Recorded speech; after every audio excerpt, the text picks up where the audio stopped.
to face claims of betrayal of public trust kung umabot man po sa impeachment complaint talaga? Wala pa nga yung complaint, paano makakapag-ready ang Pangulo? Babasahin muna kung meron mang complaint.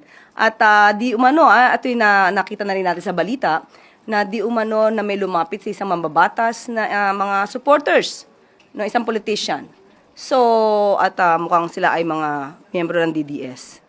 Okay? So, sa mga supporters po ng Vice Presidente na nagnanais po na magsampa ng impeachment complaint, mas maganda po siguro bago magturo at tumingin sa iba, tulungan muna nila ang idolo nila. Una-una dahil ang usapin dito, ang impeachment complaint ay hindi ito pang media lamang. Hindi ito panakot lamang. Mas maganda po na masagot ang mga issue dahil sinasabi nila ang paglalabas di umano ng balak ng mga supporter ng mga Duterte na magsampa ng impeachment.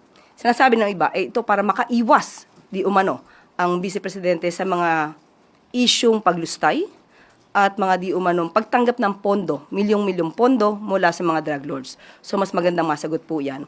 At ang Pangulo naman, handa naman po sa lahat ng pagkakataon dahil siya po ay gumagalang sa konstitusyon, gumagalang po siya sa proseso. Pero kung pag-uusapan po natin ay breach of public trust, dahil nabanggit ito tungkol sa di umanong pagpirma sa mga sa GAA. Ang Pangulo po, unang-una, hindi po siya nagnakaw ng pera.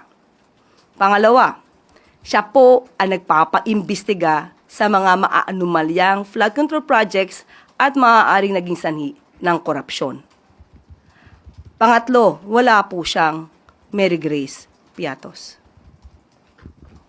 Follow-up lang po. So sa mata po ng palasyo, si Vice President Sara Duterte o ang Duterte family ang nasa likod ng mga usap-usapan para ipa-impeach si Pangulong Marcos? Yan po ang inamin ng isang mambabatas. So sa kanya po galing yung sinasabing DDS po or Duterte supporter ang nais maghain ng impeachment complaint laban sa Pangulo.